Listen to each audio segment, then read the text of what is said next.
Martial Universe. Bab 98. Judul: Bahaya Tersembunyi. Dari pesta pernikahan menjadi perang besar dan berakhir dengan kematian Lei Bao dan Xie Qian. Saat semua orang di sana melihat mayat dua orang tersebut, mereka tahu jika keluarga Lei dan Xie, yang sudah melakukan persiapan matang, masih gagal menaklukkan keluarga Lin. Sebaliknya, keluarga Lei dan Xie malah menderita dari serangan balik yang cukup berat. Kerugian besar yang mereka terima menandakan akhir dari dua keluarga yang telah berdiri lama di kota Qingyang. Kehilangan dua tiang penyangga keluarga, keluarga Lei dan Xie akan kehilangan tempat di kota Qingyang. Mustahil bagi mereka untuk kembali ke masa kejayaan yang pernah mereka nikmati sebelum ini. Tentu saja, perselisihan yang dimulai oleh keluarga Lei dan Xie malah membuat reputasi keluarga Lin melonjak naik. Orang-orang sudah tidak ada lagi yang berani memandang rendah pada keluarga muda itu. Dengan kekalahan keluarga Lei dan Xie, keluarga Lin pun mengembalikan para wanita dan anak-anak ke kota Qingyang. Bisnis yang sebelum ini ditutup sementara karena situasi berbahaya pun dibuka lagi. Keluarga Lin yang sekarang bagai matahari di langit. Tanpa tekanan dan ancaman dari keluarga Lei dan Xie, keluarga Lin kini dianggap sebagai fraksi nomor 1 di kota Qingyang. Reputasi baru itu menarik beberapa ahli untuk bergabung ke dalam keluarga Lin. Mereka pun menerima orang-orang baru itu dengan senang hati.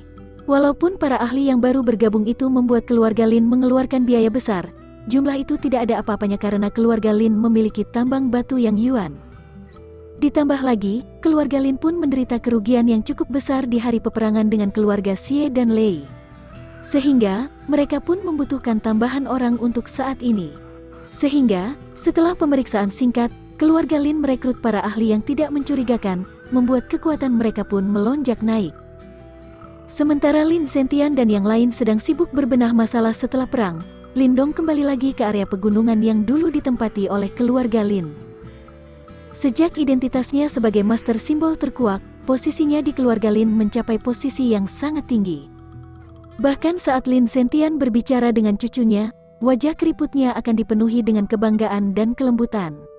Tentu saja, fakta bahwa cucu 17 tahunnya itu ada di tingkat menengah Heavenly Yuan serta master simbol segel 1 jelas layak dibanggakan. Tingkat pencapaian itu dianggap sangat bagus bahkan di dalam klan Lin, di mana terdapat banyak jenius sebanyak awan di langit. Semua orang tahu jika kakek tua itu meletakkan harapannya pada Lindong untuk bisa kembali ke klan Lin. Tetapi, tidak ada yang tahu apakah Lindong bisa menunjukkan performa yang sama hebatnya pada reuni klan Lin 3 tahun lagi. Lindong duduk tenang di tebing di dalam area pegunungan. Gelombang Yuan Power melanda di sekitarnya sebelum masuk perlahan ke dalam tubuh, memenuhi dantiannya. Sementara dia melatih Yuan Power, destiny simbol di dalam istana Niwan Lindong pun berdetak teratur seperti detak jantung. Beberapa bagian dari mental energi melingkar di sekitar simbol dan mengalir keluar masuk secara terus-menerus. Melalui siklus itu, mental energinya menjadi lebih padat sedikit demi sedikit. Mental energi Lindong yang sekarang menjadi lebih kuat setelah menyerap mental energi yang cukup besar dari destiny simbol milik Guiying. Bahkan Lindong pun terheran-heran. Dia baru saja menyadari simbol pusaran kuno miliknya yang luar biasa. Kalau tidak, kekuatannya tidak seganas itu. Setelah berlatih selama 2 jam, Lindong memuntahkan bola ki putih dan membuka matanya. Matanya bersinar sesaat sebelum akhirnya lenyap.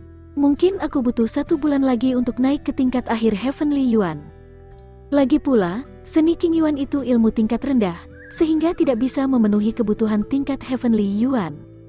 Walau sesi latihannya telah berakhir, alis Lindong mengernyit. Dia terus ada di tingkat menengah Heavenly Yuan selama 4 bulan, tapi masih belum merasakan tanda-tanda akan naik tingkat. Hal itu membuatnya sedikit frustrasi sehingga menyalahkan ilmu rahasia yang dia pelajari.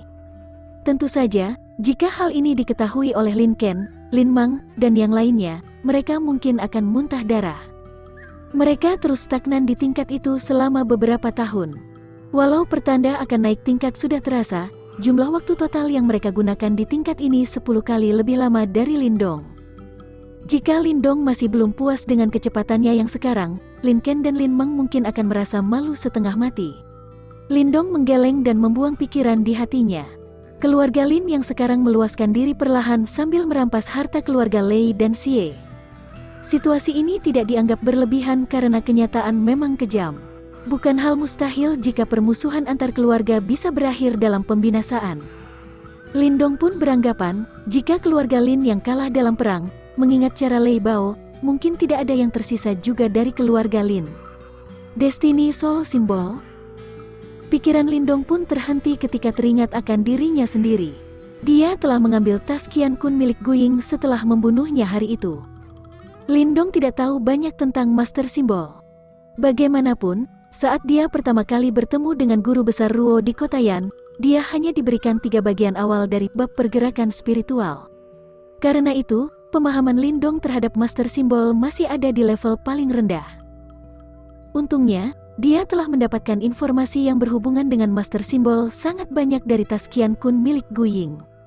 Bahkan informasi tentang Destiny Soul Symbol pun ada di dalamnya. Destiny Symbol merupakan hal paling penting bagi Master Symbol. Hanya orang-orang yang bisa membentuk Destiny Symbol lah yang bisa mengeluarkan kekuatan dari mental energy.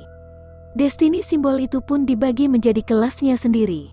Hanya 3 tingkatan Destiny Symbol yang terekam dalam ingatan Guying.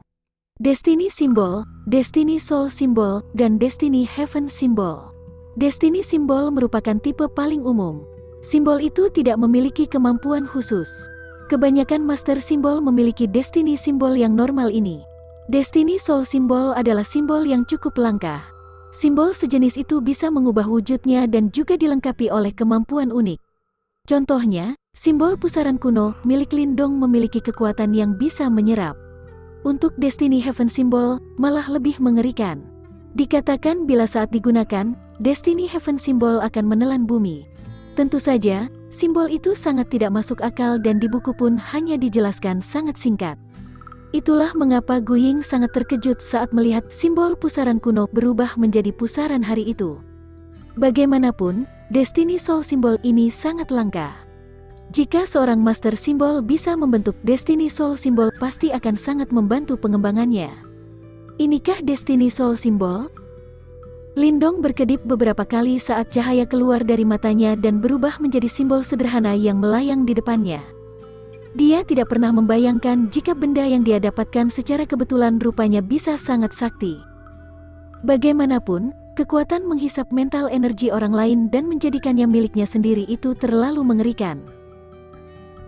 Simbol sederhana di depannya melayang sejenak sebelum kembali ke dalam istana Niwan Lindong. Lindong pun menemukan Secret Spirit Skill dari dalam tas Qian Kun Guying. Intinya, Secret Spirit Skill mirip dengan ilmu bela diri.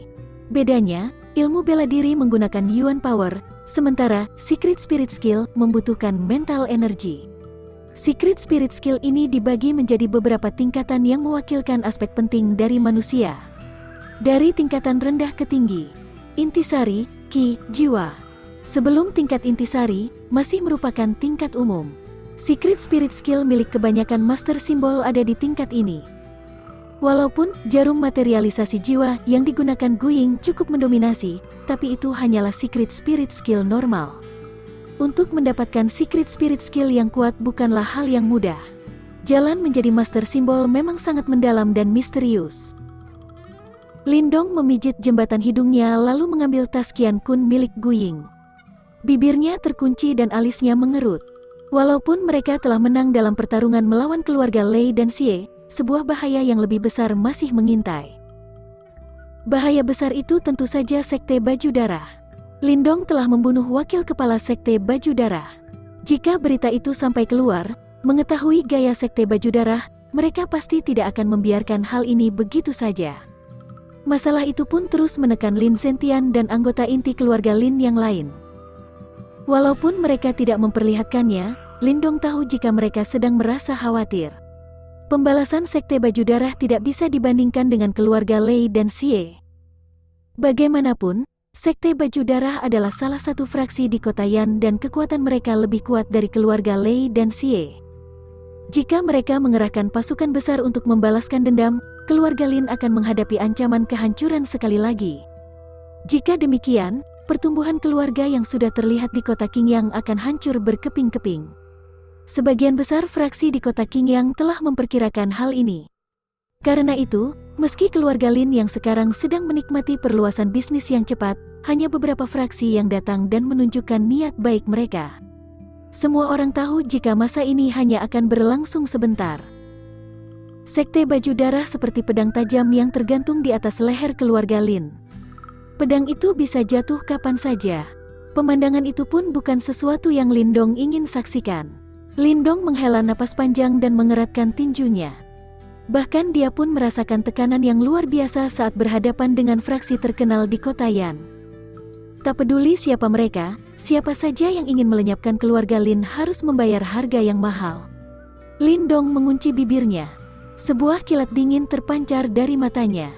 Seperti yang Lin Zentian pernah katakan, keluarga Lin merupakan tulang yang keras. Siapa saja yang ingin menggigit mereka, harus bersiap jika gigi mereka rontok.